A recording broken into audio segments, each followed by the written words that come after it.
옛날 조선 시대 부자로 소문난 진시성의 양반 가문이 있었습니다.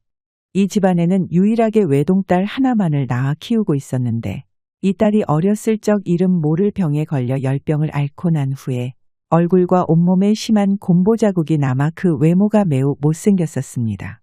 하지만 부유한 집안의 유일한 금지옥엽이라 어렸을 적부터 온갖 호사를 누리고 부모의 이쁨을 받으며 세상 부러울 것 없이 자라났습니다.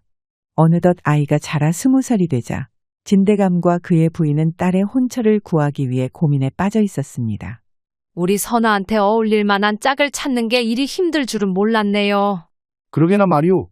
우리 가문 정도면 정승 판서되는 집안도 쉽게 마다하지 않을 줄 알았건만 아무래도 선아에 대한 소문이 흘러들어간 모양이오. 선아 외모가 조금 떨어져도 아무 집안에나 보낼 수는 없지요. 만금을 쓰더라도 우리 선아에게 꼭 어울릴 만한 혼처를 찾아봐야 돼요. 그럼 오죽 좋겠소. 진씨 대감 부부가 고민을 거듭하다 중매쟁이들에게 큰 돈을 써가며 딸의 혼처를 알아보는 동안 당사자인 선아는 걱정은커녕 자신의 몸종인 앵화를 데리고 저작거리를 쏘다니거나 온 한양의 재미난 구경거리를 본다고 하루 종일 거리를 활보하고 다니다 해질녘쯤 되어서야 집안에 돌아오고는 했습니다.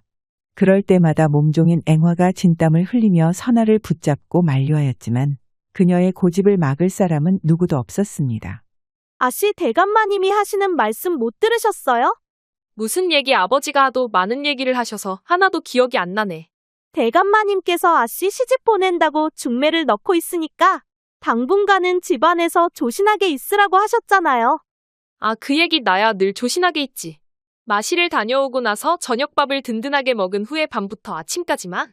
타고난 성정이 배포가 크고 느긋한 탓에 선아는 아버지의 으름장을 듣고서도 한 귀로 흘려버리고는 오늘도 아침밥을 먹자마자 새로운 재밌거리를 찾아온 거리를 누비고 있었습니다. 아씨 다니시려면 제발 겉옷이라도 쓰고 다니세요. 아, 싫어. 날도 따뜻한데 그 답답한 옷을 뒤집어 쓰고 다니란 말이냐? 아씨 제발 보는 눈도 많으니까 조신하게 좀 입고 다니시라고요. 날 보고 쑥덕거리는 게 하루 이틀 일도 아니고 신경 끄고 살자 앵화야. 안 그랬다간 속병 나서 오래 살기 힘들다. 그녀의 말대로 지나가는 행인마다 그녀의 외모를 보고 저희들끼리 수군거렸는데 선아는 어려서부터 워낙 많이 겪은 일들이라 대수롭지 않게 넘기며 당당하게 거리를 활보하고 다녔습니다.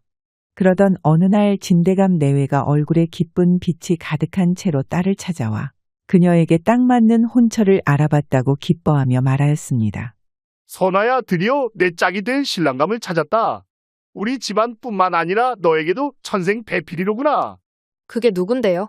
기뻐하며 맨발로 달려오다시피 하는 부모와 달리 그녀는 관심은커녕 심드렁해하는 표정이었습니다. 저 권씨 가문의 둘째 아들이다. 그 집안에서 너를 둘째 며느리로 삼겠다는구나. 진대감이 말한 권씨 가문은 한양에서도 내노라 하는 명문가였는데 진대감 집안의 막대한 재산을 보고 그녀의 외모에 대한 안 좋은 소문을 듣고서도 둘째 아들에게 강요하다시피 하여 혼례를 진행하게 되었습니다. 그날 이후 혼사 준비가 일사천리로 진행되었고 그토록 바깥 나들이를 나가던 선아도 부모의 강압에 못 이겨 집안에 틀어박혀 신부 수업에 열중해야 했습니다.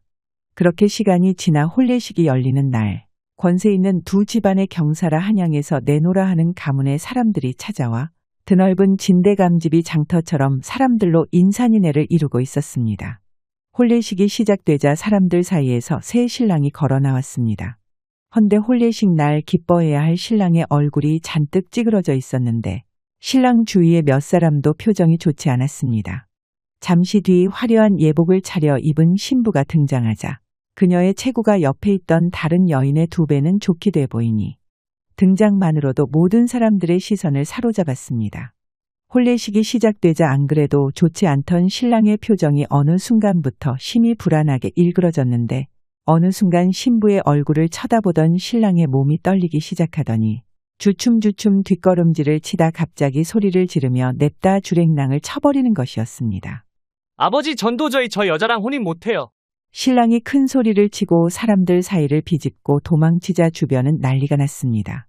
덕형아, 이게 뭐하는 짓이냐? 뭐하느냐? 어서 가서 덕형이를 잡아오지 못하고. 신랑 측에서 몇 사람이 신랑을 잡으러 뒤따라 나가자 이 광경을 지켜보던 진대감의 부인은 이마를 붙잡고 쓰러지고 말았습니다. 아이고, 어떻게 이런 일이. 영감 어쩌면 좋아요, 우리 선아를. 부인 일단 진정하시오. 뭐 하느냐 어서 부인을 안으로 모시지 않고. 진대감의 부인이 몇 사람에게 부축을 받아 집 안으로 들어가자 주변에 모여있던 사람들은 저마다 큰 소리로 떠들어대고 혼례식장은 순식간에 아수라장이 되었습니다. 그 와중에 유일하게 신부인 선아만이 평온한 표정이었는데 그녀는 이 모든 게 마치 남의 일인 마냥 표정 하나 변하지 않고 묵묵히 서 있었습니다. 그날 저녁 진대감의 집안은 초상집 같은 분위기였는데 진대감 내외는 분통을 터뜨리며 한 사람에게 화를 쏟아내고 있었습니다. 이 일을 어찌할 것이오. 혼례식 날 신랑이 도망을 쳐버리다니. 세상 천재에 배울 만큼 배웠다는 사대부 집안의 자제가 어찌 이런 짓을 벌인단 말이오. 면목이 없소이다. 내 입이 열개라도 할 말이 없구려. 첫째가 사람들과 이놈을 잡으러 갔으니 아마 조금 있으면 찾아서 데리고 올 것입니다. 아이고 두야. 아주 우리 집안이 온 조선 천재의 개망신을 당했으니 앞으로 이 일을 어찌하면 좋단 말이오. 진대감이 평소 같았으면 쓰지도 못했을 험한 말을 담아 화를 쏟아내었지만 그 말을 듣고 있던 권대감은 그저 한숨만 내쉬며 방바닥을 바라보고 있었습니다. 그 시각 첫날 밤을 치르는 신방에서는 선아가 혼례복을 입은 그대로 방이 떠나가라 코를 골며 자고 있었고 그녀의 주위로 술병이 나뒹굴고 있었는데 그녀는 부모와 주변 친척들이 난리를 치든 말든 그날 저녁 마음껏 먹고 마신 뒤 대자로 뻗어 잠이 들었습니다. 그녀가 코를 골며 세상 모르고 잠을 자고 있을 때 갑자기 진대감 집안이 소란스러워지더니 한 무리의 사람들이 누군가를 끌고 왔습니다. 아버님 덕형이를 잡아왔습니다. 그 소리에 집 안에 있던 진대감 내외와 권대감까지 맨발로 달려나와 보니 도망쳤던 신랑의 몰골이 말이 아니었습니다. 머리는 헝클어져 봉둔한 발이 된 채 얼굴은 누군가에게 두들겨 맞았는지 시퍼렇게 멍들어 부어 올랐고 잘 차려 입었던 예복은 찢기고 더러워져 산 거지나 다름없었습니다. 내 이놈, 내 놈이 집안을 아주 제대로 말아먹으려고 작정을 했구나. 내 놈이 그를 배웠다는 선비로 그런 짓을 벌이고 세상을 어찌 살아가려고 하느냐. 아버지, 제가 잘못했으니 그만 용서해 주세요. 진대감 내외는 사람 같지 않은 몰골을 하고 있는 신랑을 보고 차마 화를 내지 못하고 원망과 노기를 담아 쳐다보다 한숨을 내쉬며 말했습니다. 대감 더 이상 일을 키우지 말고 조용히 마무리 지읍시다. 자네도 더 이상 경거망동하지 마시게. 자네 한 사람 때문에 양쪽 가문이 사람들의 조롱거리가 돼버렸으니 이 일을 어찌 감당할 텐가? 제가 잘못했습니다. 다시는 안 그럴 테니 용서하십시오. 진대감은 끓어오르는 노기를 참으며 새 신랑을 데리고 사람들과 함께 신방으로 향했습니다. 선아야, 애비 다 잠들었느냐? 내 신랑이 돌아왔으니 문을 열어보거라. 진대감이 딸을 불러보았지만 아무 대답이 없자 문을 열고 방 안을 들여다보았습니다. 아니 이게 무슨 냄새야? 불을 켜보아라. 무슨 찌린내가 이리 나는 것이야? 진대감의 말에 하인이 불을 가져와 방 안을 살펴보자 신랑 측뿐 아니라 진대감 내외도 경악하고 말았습니다. 방 안에는 술병이 나뒹굴고 이불 한가운데 자신의 딸이 대자로 뻗어 코를 골며 자고 있었는데 바닥에 흥건히 젖어 있는 것이 누가 봐도 신부가 실수를 했다는 것을 알 수 있었습니다. 나는 중이 됐으면 됐지, 저런 여자와는 절대 혼례 못해. 덕형아, 아까의 다짐은 어디로 갔는지 새 신랑이 또 한 번 주랭랑을 치자 이번에는 권대감과 그들 친인척까지 넋이 나가 주춤거리며 서 있었을 뿐이었습니다. 진대감 내 차후에 기별하겠소. 그 말만 남긴 채 신랑 측 사람들이 모두 떠나갔고 진대감 내외는 그 자리에 주저앉고 말았습니다. 우리 집안에 망조가 들었구나. 망조가 들었소. 아이고, 앞으로 선아를 어찌하면 좋아요. 진대감 부부가 넋이 나간 사람처럼 중얼거렸지만 정작 당사자만 이 일을 모르고 깊은 잠에 빠져 세상 모르고 자고 있었습니다. 며칠 후 신랑 측에서 파혼을 요구하자 진대감은 아무 말도 못하고 그들의 요구를 들어주어야 했습니다. 허나 이미 자신의 딸에 대한 소문이 퍼질 대로 퍼져 가문에 먹칠을 해버리고 딸의 앞날까지 막막해지자 두 부부는 근심 걱정에 쌓여 자리에 눕고 말았습니다. 어느덧 세월이 흘러 그 일이 있었는지 5년이라는 시간이 지나고 그날의 일들이 사람들의 기억에서 점차 잊혀져 가자 진대감 부부는 나이를 먹어가는 자신의 딸을 보며 한숨을 내쉬었습니다. 우리 딸을 언제까지 저렇게 내버려 두어야 하나요? 나라고 선아를 저리 두고 싶겠소. 허나 어찌할 수 있겠소. 이미 권대감 집안과의 일이 세상 천지에 모르는 사람이 없는데 어느 가문에서 우리 선아를 신부로 맞이하려고 하겠소. 날이 갈수록 두 부부의 근심은 깊어갔지만 선아는 아랑곳하지 않고 여전히 활기차게 살아가고 있었습니다. 그러던 어느 날 진대감 집에 나이든 선비 한 명이 찾아왔다. 진대감의 귀가 번뜩 뜨일 만한 이야기를 하였습니다. 내 제자 중 학문이 높고 인품이 훌륭한 아이가 하나 있습니다. 한 가지 흠이라면 집안이 너무 가난하고 양부모가 일찍 세상을 떠나 세상 천지에 의지할 곳이 없다는 게 마음에 걸리지만 사람만 보자면 그만한 인재도 보기 힘들 것이요. 그렇게 훌륭한 인물이라면 왜 아직까지 혼자 있는 것이오? 그것은 아까도 얘기했듯이 그 집안이 너무도 가난하여 하루에 밥 한 끼 먹는 것도 힘드니 시집 오겠다는 처자가 없는 것이지요. 내가 그 선비를 한번 만나보고 싶구려. 그날 오후 진대감이 늙은 선비와 함께 그를 찾아가 만나보았습니다. 그의 이름은 박대수라 했는데 한양 외곽의 허름한 초가집에 홀로 살아가고 있었습니다. 진대감이 한눈에 보기에도 박선비의 살림살이가 형편없고 가난하기 그지없어 보였습니다. 허나 박선비와 마주 앉아 이야기를 나눠보자 그의 스승 말대로 인품과 학식이 보기 힘들게 뛰어난 인물이었습니다. 진대감은 그에게 자신의 딸에 대한 모든 것을 털어놓고 혼례를 올릴 생각이 있는지 묻자 박선비는 한참 고민을 하다 그녀와 혼례를 하겠다고 대답했습니다. 진대감은 그런 그에게 두 가지를 요구했는데 무슨 일이 있어도 자신의 딸을 내치면 안 된다는 것과 자신이 생활에 필요한 모든 것을 지원해 줄 테니 그녀를 고생시키면 안 된다는 점을 다짐받았습니다. 그날 이후 두 사람의 혼례 준비는 아무도 모르게 진행되어 혼인식 날에는 진대감 부부와 중매를 서준 박선비의 스승 외에는 아무도 없었습니다. 그날 밤 신방에 두 사람 많이 있게 되자 어색한 공기가 두 사람을 짓눌렀습니다. 저를 보고 많이 실망하셨지요? 새 신부가 된 선아가 먼저 입을 열자 박선비가 멋쩍게 대답하였습니다. 아니요. 괜찮습니다. 저를 본 사람들은 언제나 한결같았지요. 하도 많이 겪어서 이제는 아무렇지도 않으니 선비님도 편하게 대하셔요. 어찌 그런 말을 하시오. 박선비는 괜찮다는 선아의 말이 오히려 오랜 시간 마음의 상처를 묻어두고 살았다는 것처럼 들려 마음 한쪽이 아려왔습니다. 선비님이 저를 어찌 대하시건 상관없지만 한 가지만 지켜주셨으면 합니다. 그게 무엇이오? 저희 아버지와의 약조대로 저를 내치시지만 않으면 저는 그것으로 만족하겠습니다. 왜 그런 말을 하는 것이오? 그것은 더 이상 부모님이 저 때문에 마음 아파하는 것을 볼 수 없어서 그렇습니다. 사람들이 저를 뭐라 흉봐도 모두 참을 수 있지만 부모님이 눈물을 흘리는 것은 더 이상 보기 괴롭기 때문이에요. 선아의 말에 박선비는 그녀의 처지가 자신이 들었던 것보다 더 힘들고 괴로웠을 거라는 마음이 들어 문득 그녀를 안아주고 싶다는 생각이 들었습니다. 그럴 일은 없을 것이오. 당신을 내치는 일도 조금이라도 흉보거나 가볍게 여기는 일도 없을 것이오. 박선비의 말에 그녀의 얼굴에 가벼운 미소가 떠올랐습니다. 두 사람은 며칠 동안 진대감의 집에서 지내고 난 뒤 진대감이 얻어준 새 집에서 신혼생활을 시작하게 되었습니다.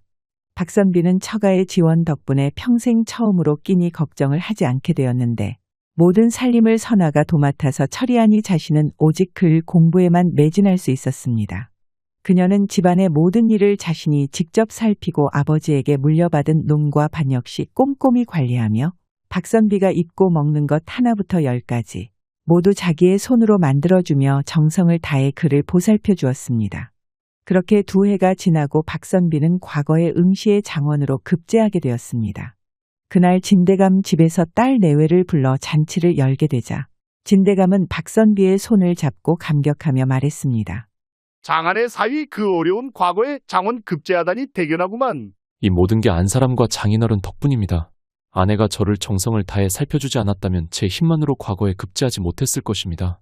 그래 앞으로도 지금처럼만 서로 아끼며 잘 살아가주게. 진대감 내외는 딸 부부를 보며 흐뭇한 마음을 감출 수가 없었습니다.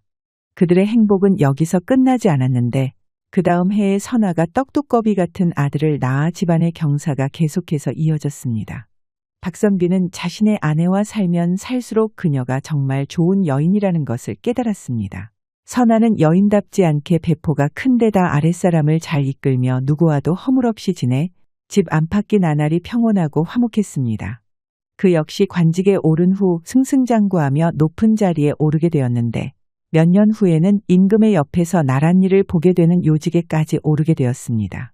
그러던 어느 날 궁 안에 병고가 생겨 조정 안의 분위기가 무겁게 가라앉는 일이 벌어졌습니다. 그것은 다름 아닌 임금의 동생인 명화 공주가 젊은 나이에 병에 걸려 세상을 떠나자 임금뿐만 아니라 공주의 어머니인 대비가 큰 슬픔에 빠져 우울한 나날을 보내다 그녀마저 큰 병에 걸려 자리에 눕게 되는 일이 생겼습니다. 어마마마 어서 자리를 털고 일어나시지요. 주상, 내 걱정은 마시고 어서 가서 국사를 돌보시오. 어찌 나 하나 때문에 나라 일을 등한시하시오. 어마마마가 일이 편찮으시온데 제가 어찌 마음 편히 일을 볼 수 있겠습니까? 나는 조금만 쉬면 되니 그만 편전으로 나가보시오. 대비의 말에 임금도 어쩔 수 없이 신하들과 나랏일을 돌보았지만 머릿속에는 근심 걱정이 가득 차 일찍 신하들을 물리고 자신의 처소로 돌아왔습니다. 임금이 자리에 누워 눈을 감고 한숨 돌리고 있을 때 밖에서 누군가의 목소리가 들려왔습니다. 전하, 드릴 말씀이 있습니다. 무슨 일인가? 임금이 돌아보자 자신을 보필하는 상선이 어린 무수리를 데리고 와 고할 일이 있다며 청하였습니다. 그것이 이 아이가 돌아가신 명화공주와 꼭 닮은 여인을 봤다고 하여 전하께 고하고자 들었습니다. 무엇이라 그것이 무슨 말이냐? 그것이 제가 중전마마의 심부름으로 사가에 나갔다가 우연치 않게 보게 된 일인데. 그 어린 무수리가 중전의 심부름으로 사가에서 일을 마치고 돌아올 때 좌승지인 박선비와 선화가 나란히 걸어가는 모습을 목격하고는 그때 본 선화의 모습이 자신이 알고 있는 명화 공주와 너무나 닮아 놀랐던 기억을 임금께 고스란히 말하게 되었습니다. 그것이 사실이냐? 네, 제가 어느 안전이라고 거짓을 고하겠나이까? 상선 당장 좌승지를 들라하게. 아니 좌승지뿐 아니라 그의 부인도 같이 들라하게 어서. 네, 전하. 상선이 임금의 명령으로 급히 사람을 이끌고 박선비의 집으로 들이닥치자 저녁을 먹고 있던 박선비와 선화는 놀라고 두려움에 어쩔 줄 몰랐습니다. 전하의 어명이요. 어서 의복을 갖추고 좌승지와 부인은 속히 궁으로 입궐하시오. 아니, 상선 영감 도대체 이 밤중에 전하께서 무슨 일로 나와 부인까지 찾는 것이오? 길게 얘기할 수 없소. 가보면 알게 될 테니 어서 서두르시오. 상선이 계속해서 득달하자 두 부부는 서둘러 옷을 갖춰 입고 궁으로 향하게 되었습니다. 그들이 궁에 도착하자 깊숙이 있는 임금의 처소로 들게 되었고 임금을 보자 납작 엎드려 예를 올렸습니다. 전하, 좌승지 박대수 문안 올리옵니다. 그래 오느라 고생했네. 자네에게 용무가 있는 건 아니고 부인께 청할 일이 있으니 어서 고개를 들어보시오. 네? 임금의 말에 두 사람이 서로 눈치를 보다가 선화가 천천히 고개를 들었습니다. 그 순간 그녀의 얼굴을 본 임금이 자리에서 뛰쳐내려와 선화의 손을 붙잡고 목 놓아 울었습니다. 어찌 이런 일이 명화야 내 동생. 어떻게 일이 닮을 수 있단 말인가. 전하, 고정하시옵소서. 임금이 채통도 잃은 채 선화의 손을 잡고 대성통곡하자 박선비와 선화는 도대체 일이 어떻게 돌아가는지 정신을 차릴 수가 없었습니다. 아니 이렇게 있을 일이 아니지어서 부인과 대비전으로 가야겠네. 상선 어서 앞장서라. 임금의 성화의 두 사람은 정신없이 이끌려 대비전으로 향하게 되었는데 이곳에서도 이상한 일은 계속되었습니다. 어마마마 소자이옵니다. 아니 이 늦은 시간에 주상이 무슨 일이오? 그것이 꼭 보여드릴 사람이 있습니다. 임금이 박선비와 선화를 이끌고 대비전으로 들어서자 자리에 누워있던 대비가 힘들게 몸을 일으켜 그들을 쳐다보았습니다. 대비마마 문안 인사 올립니다. 좌승지 박대수와 저의 처이옵니다. 아니 주상 이 밤중에 좌승지 내외를 왜 데리고 온 것이오? 말을 하던 대비가 얼핏 선화의 모습을 보고는 귀신이라도 본 듯 주저앉았다. 다시 벌떡 일어나 그녀에게 달려가 목을 끌어안고 서럽게 울었습니다. 명화야, 내 딸 명화가 아니냐. 내가 어찌 살아 돌아왔단 말이냐. 대비가 그녀의 목을 끌어안고 한참을 오열하자 엎드려 있던 박선비는 어렴풋이 일의 전말을 알 수 있었습니다. 대비가 한참 동안 목 놓아 울다 마음이 어느 정도 진정이 되자 임금에게 그간의 일들을 모두 듣고 선화를 요목조목 뜯어보며 감탄하였습니다. 내가 신뢰가 많았구만. 아닙니다, 마마. 허나 보면 볼수록 어찌 일이 똑같을 수가 있단 말인가. 이 풍채하며 피부결까지 너무나 똑같아 진짜 내 딸이 살아 돌아온 줄 알았다네. 송구하옵니다, 마마. 말을 하면서도 대비는 선화의 손을 꼭 잡아놓지 않았고 그녀는 그날 밤 대비의 처소에서 함께 잠을 자고 다음 날이 돼서야 집으로 돌아갔습니다. 그날 이후로 대비는 마음의 병을 털고서 자리에서 일어나 시간이 날 때마다 선아를 불러 그녀와 담소를 나누고 많은 것을 함께 했는데 대비는 선아와 함께하면 할수록 그녀가 더욱 마음에 들었습니다. 외모는 세상을 떠난 자신의 딸과 더없이 똑같았지만 두 사람의 성품은 판이하게 달랐으니 명화 공주가 깊은 궁궐에서 떠받음만 받으며 자라 투기가 심하고 성품이 사나운 반면 선아는 늘 여유롭고 어떤 일에도 화내는 일이 드물며 매우 자애로웠으니 그녀가 생전 딸에게 바라던 이상적인 여인의 모습이었습니다. 그렇게 두 사람이 모녀처럼 가까이 지내던 어느 날 대비의 청으로 그녀가 궁에서 머물며 밤을 보내고 있다. 갑자기 소변이 마려워 궁녀에게 요강을 청하게 되었습니다. 잠시 후 궁녀가 귀한 재질로 만들어진 요강을 들고 들어오자 그녀가 볼일을 보려다 문득 잊고 지내던 기억이 떠올랐습니다. 처음 혼례식을 올리던 날 신랑이 도망쳐 집안이 쑥대밭이 돼 밤에 홀로 몇 병의 술을 마시고 잠에 들게 돼 꿈을 꾸었는데 꿈속에서 그녀는 엄청나게 넓은 궁궐을 홀로 돌아다니다 소변이 마려워 아무도 모르게 일을 벌이고 말았습니다. 옛일을 생각하며 그녀가 미소 짓자 옆에서 시중을 들던 궁녀가 궁금한 듯 물었습니다. 부인 무슨 좋은 일이 있으시길래 그렇게 웃으십니까? 아니에요. 그냥 예전에 잊고 지냈던 일이 떠올라서 잠시 웃었어요. 좋으신 일이었나 봅니다. 좋기도 하고 마음 아프기도 했던 일이었지요. 그녀의 얼굴에서는 희미한 미소가 지어졌습니다. 선아는 그 이후로도 대비의 총애를 한몸에 받으며 박선비와 화목하게 가정을 꾸리며 살아갔고 박선비의 벼슬이 정승에까지 이르자 그녀 또한 정경부인이 되어 모두의 부러움을 받았습니다. 또한 그녀는 2명의 아들을 더 낳아 3아들 모두 장성한 뒤에 벼슬길에 올라 박씨 가문은 날이 갈수록 번창하게 되었습니다. 영상 시청해 주셔서 감사드리고 재미있게 보셨다면 좋아요, 구독 부탁드립니다.